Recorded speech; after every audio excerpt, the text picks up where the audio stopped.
May 10th, it's the day after the cutout. The cutout continued. Cleanup after that. Camera memory card filled up. I left the hive there with the one or two top bars open for the bees to return from the field and to go into the hive. What happened is you had lots of bees clustering inside the hive, which I presume is the queen, and you had some bees cluster in the screened board underneath it because they could smell but they couldn't get in. And then a lot of forager bees, I presume, created about a 3 or 4 pound cluster in the old hive in one nice big ball. And I was able to take a flat board and a brush and scoop those bees up and put them inside the hive. Also the bees underneath the hive too. What I learned from this cutout is to make sure my suit is zipped up very tight. I learned not to jostle a hive.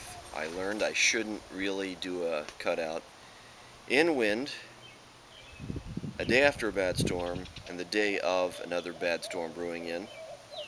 But I was kind of, it's a remote location, 2-hour drive for me, so I had to do the cutout that day. It went well. It was fairly easy access. It didn't require a lot of tools beyond what I had. I do need to have all the top bar cutout holders put in place first. That would make things go much easier and quicker. And then after I got all the hive moved to the out yard at about 11 p.m. last night, I dropped the top bar off and I went and checked my other top bar, and I didn't use smoke. I wanted to see how far they'd built out. They built out to comb 15 in that yard on that hive. And man, they were in a foul mood. They popped out and just came after me. So that's what I get for not using smoke. Anyway, today we're going to go look at the junk comb we cut out and throw it in the melter, and just take a look at our goodies. And that's it. Alright, here's the junk comb I pulled out. Empty comb they were building out, comb that had just pollen in it,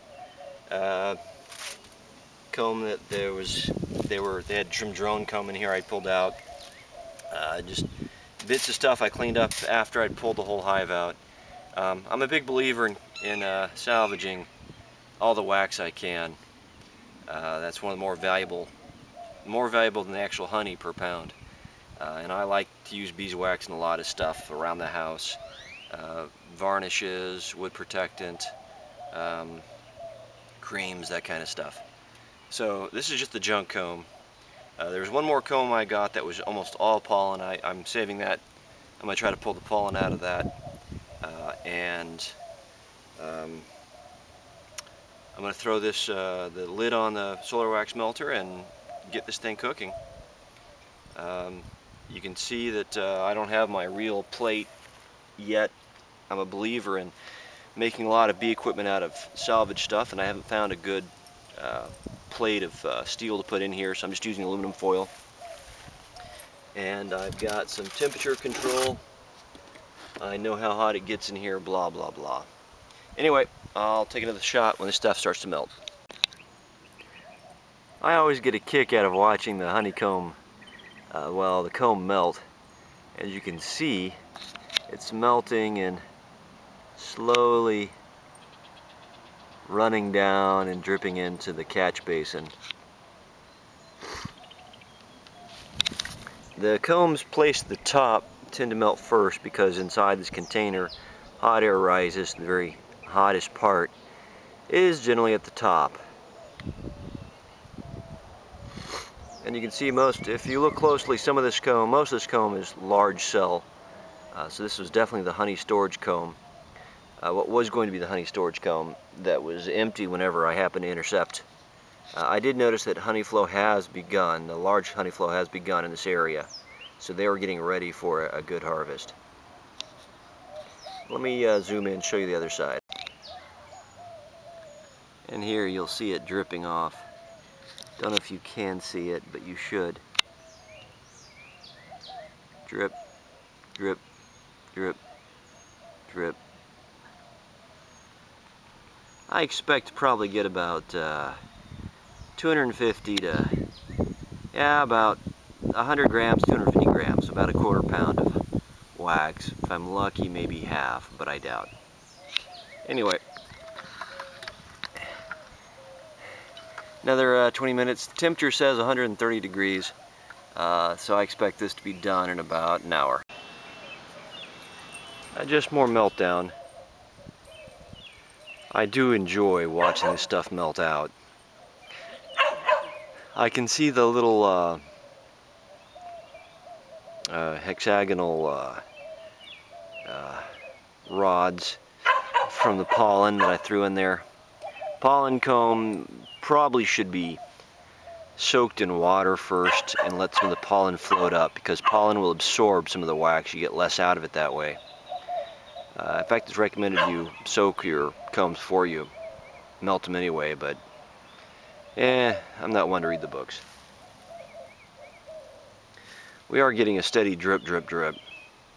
And this is just a first rendering. After I melt this thing down, I'll put all this wax into a hose, into a woman's sock hose that's got a fine mesh, and go melt it down again. And that'll take all the most of the impurities out.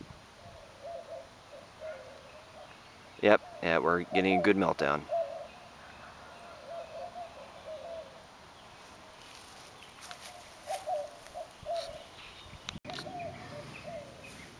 Okay, just watching the wax melt again. At this point, 90% of it's gone. It's been about an hour. There's a big clob up here, and that was simply the wax. After the cutout, I went and cut all the stuff out that I'd missed previously, and I washed it off and globbed it up into one big fist-sized piece, and it's clearly taken the longest to melt. It looks like there was a little bit of pollen here in that comb, and there's a lot more of it in that comb. But overall, I'm getting, I'd say, 200 grams of wax, so maybe a quarter pound out of all those, if I'm lucky.